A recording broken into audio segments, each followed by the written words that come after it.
Hey gamers, welcome back to the channel. With Arma Reforger launching on PlayStation earlier this week, I thought it'd be a great opportunity to put together a video to help our new PlayStation players get acquainted with the game. If you're new to Arma, you might be wondering what all the hype is about. Well, it's one of the most complex and immersive games out there, and with the introduction of mods, the possibilities are practically limitless. Now, I won't be able to teach you everything in one video, and honestly, there's so much depth to Arma that even I'm still learning, but I think that I've spent enough time in game to give you a solid foundation and help you decide where to start and which modes you might want to dive into first. In this video, I'll guide you on where to begin and give you an overview of the main game modes.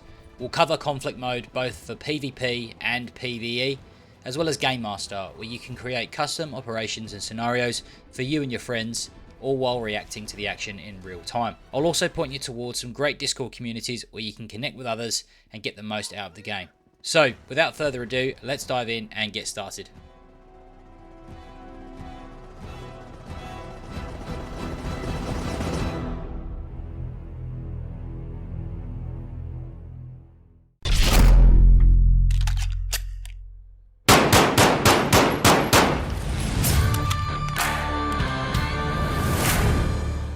Alright, let's start at the main menu.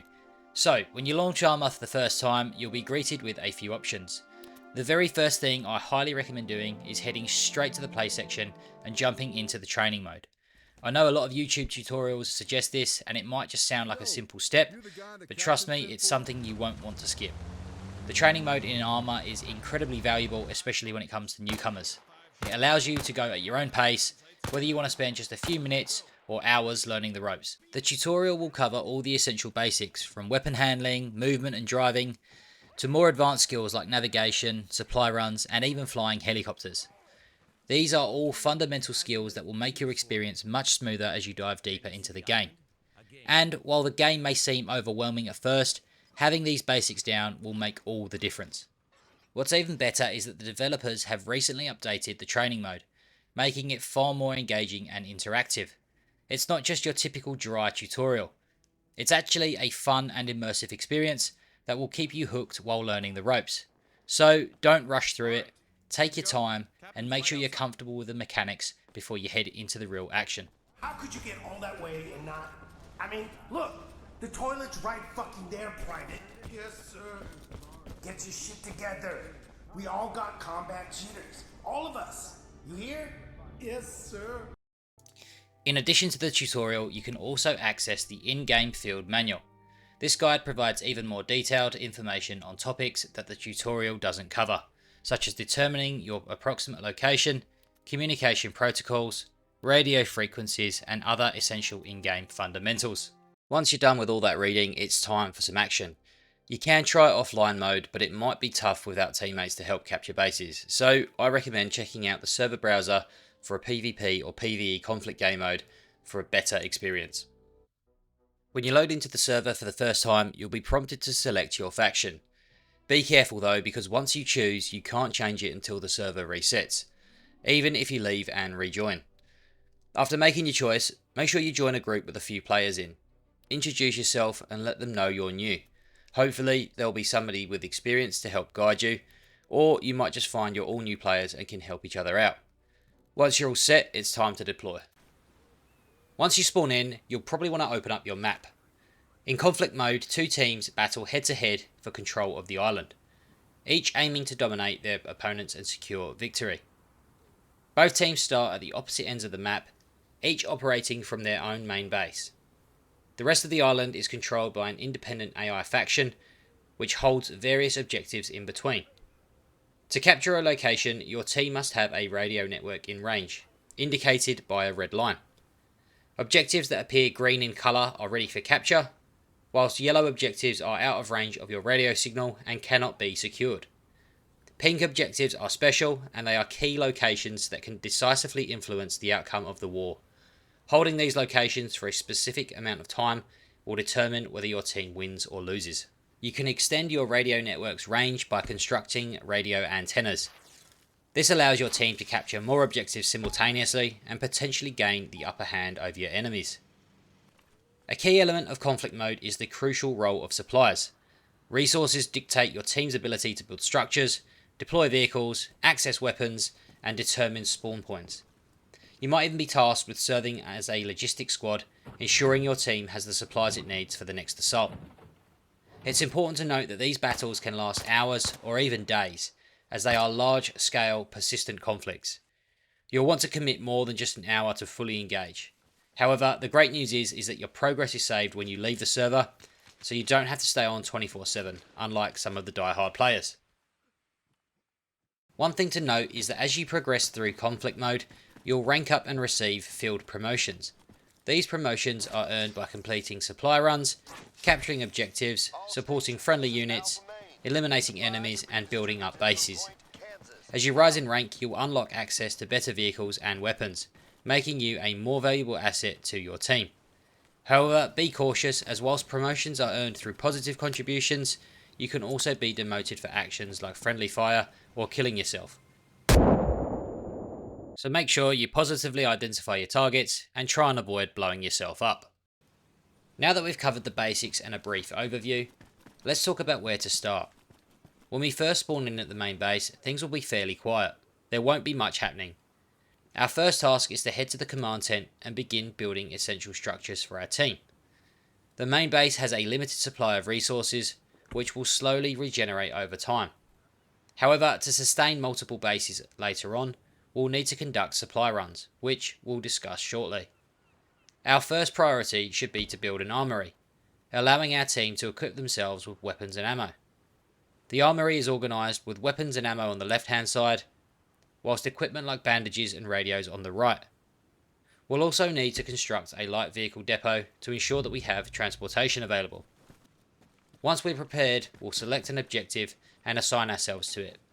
This will notify the rest of the team of our destination and also grant us additional XP to help us rank up once we begin to seize the area. Atlas Red 1 to all stations.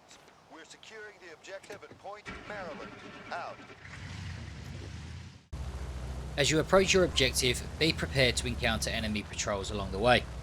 The closer you get to the enemy base, the heavier the resistance will become, with increased firepower to contend with.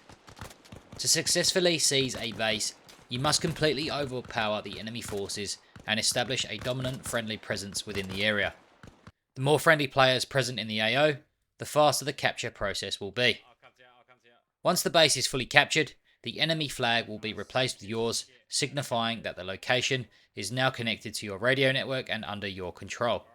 However, stay vigilant for enemy counterattacks, as they will not want to give up the position easily.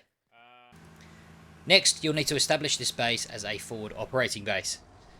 This becomes a crucial step as you move up the map, allowing the team to spawn closer to the front line and engage the enemy without having to travel all the way from the main operating base. To set up the FOB, you'll need supplies. Start by building a large vehicle depot at the main base, or by finding a nearby transport or logistics truck. You can find supply points marked in green scattered across the map. It's a good idea to bring some firepower, as supply depots are often guarded by the FIA, or you may even encounter the enemy team trying to get there first. Once the area is secure, load the supplies into the vehicle and head back to the captured objective. Unload the supplies by the command tent, and now you can start building defences and structures. The goal is to expand your control over more locations, ultimately overpowering the enemy forces, but be cautious, they'll be doing the same thing, so effective communication and teamwork will be the key to success. Some final tips I'll leave you with for conflict mode. Remember to use your radio. Effective communication is crucial, so be sure to relay your plans clearly to other squads. However, don't overcomplicate things. If something can be said in proxy chat, make sure you use proximity chat and don't clog up the radio network.